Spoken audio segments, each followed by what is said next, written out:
I will never quit Genshin Impact. Why? I'll explain in just a second. There are a lot of videos out there that showcase people who are completely done with the game or just ready to move on.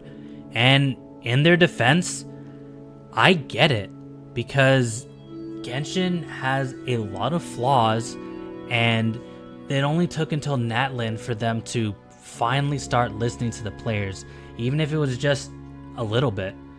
But this is why I will never quit, even despite the flaws that it has. At this moment right now, the servers for Genshin are currently down as it gets ready for its big version 5.0 expansion. But every year, I always watch this one video at least once. Some of you guys may recognize this video, but it's called the Teyvat Chatpter storyline preview. So, obvious spoilers if you're not caught up, and potential spoilers for the future of the game. So, just want to give that warning out there, and let's just watch it. We had no time to say goodbye, so let's not call it that. That line right there gets me every time. I love it so much. Look, they were so called Mihoyo back then. Only 90s kids will remember that. The war has already begun. It is just a continuation of past battles. The gods goad us on with the promise of their 7 treasures, rewards for the worthy, the doorway to divinity.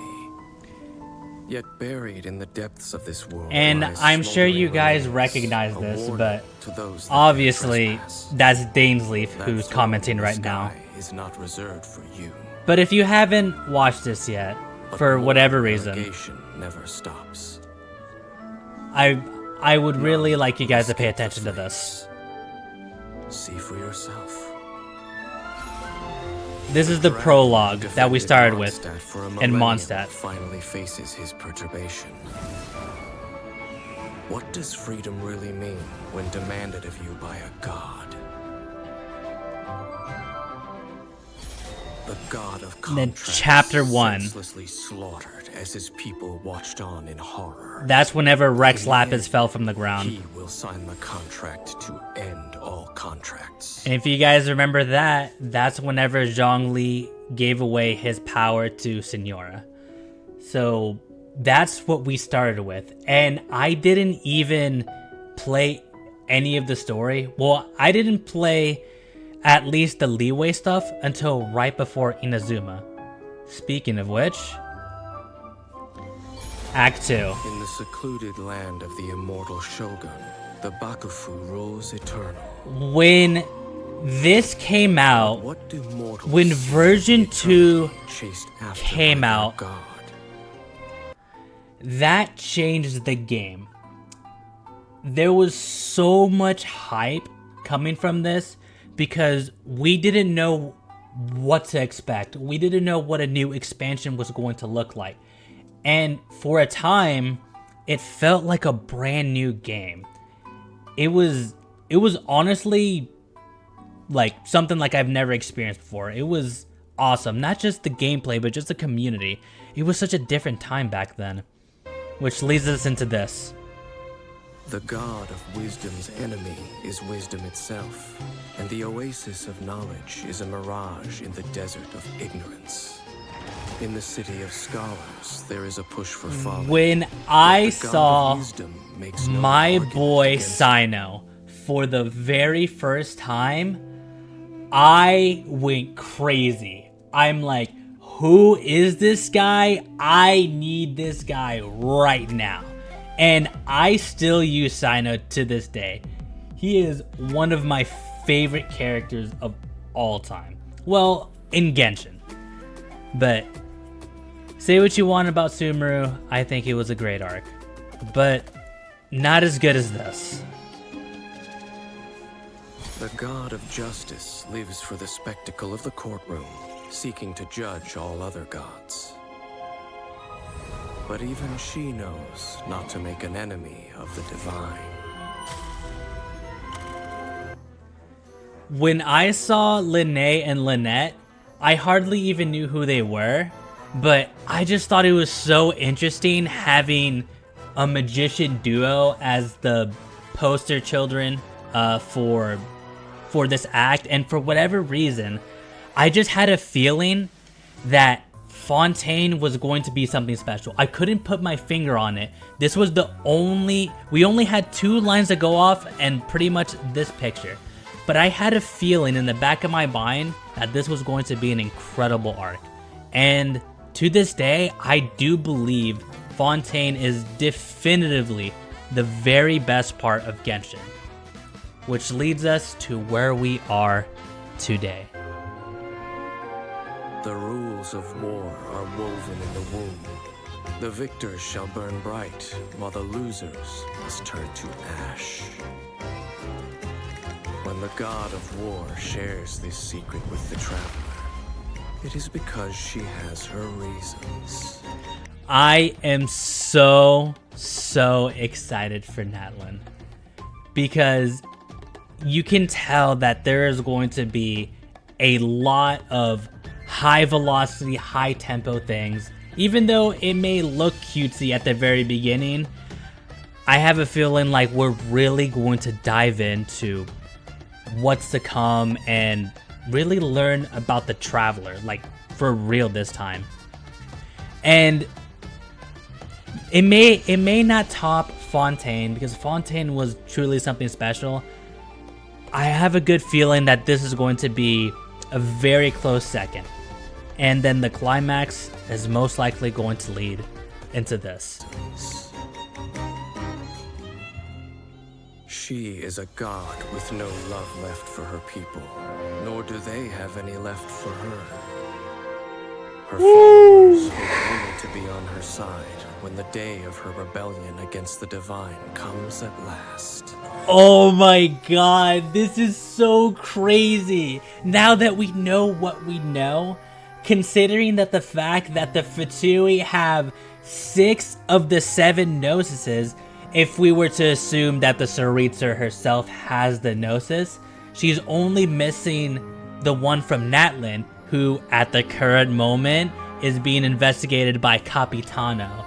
So it is looking like when we get to version 6.0, it is going to be doomsday. So we need to pay especially close to this arc, because this is the arc where all goes down. And when all the pieces finally fall into place, we get into this. In the perpetual meantime of a sheltered eternity, most are content to live and not to dream. But in the hidden corners where the god's gaze does not fall, there are those who dream of dreaming. Dreams yet to be dreamed. Conria. Rest or dregs. But I say we humans have our humanity. We will defy this world with a power from beyond. My prediction is this is when we will get a brand new element that has not been introduced to Genshin. Whether it's imaginary or quantum or something we haven't even heard before. I have a feeling that once we get to Conria, we will get something so unbelievably crazy. Maybe we can combine elements with the Traveler. Who knows? But I'm especially excited for Conria as well. Now, you who has set foot in this world, your journey has reached its end, but one final doorway remains. Step forth if you have understood the meaning of your journey. Defeat me, command me to step aside. Show me that you are worthier than I to rescue her. Then, the threads of all fate will be yours to reweave.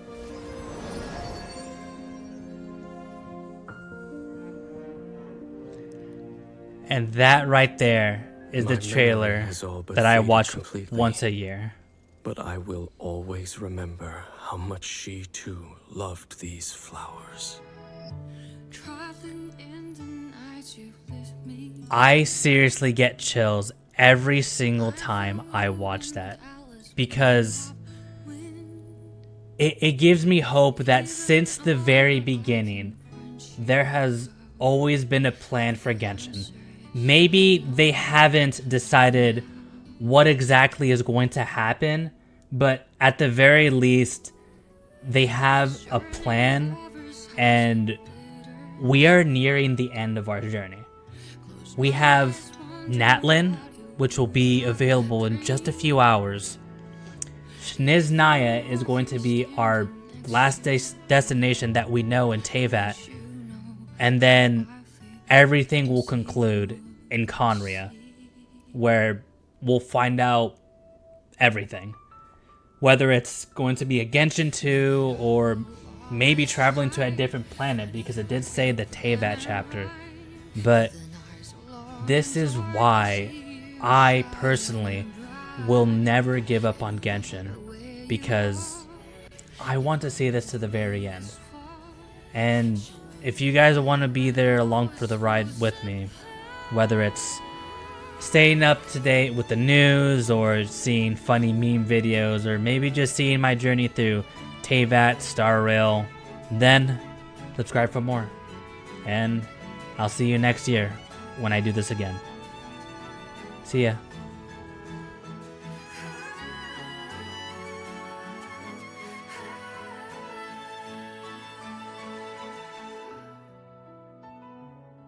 When the snow melts away and the ice fine alley breaks, have you taken off? Are you ready on your way? No matter where you are, I've come with you this far. I'm never really lost. Our past we shall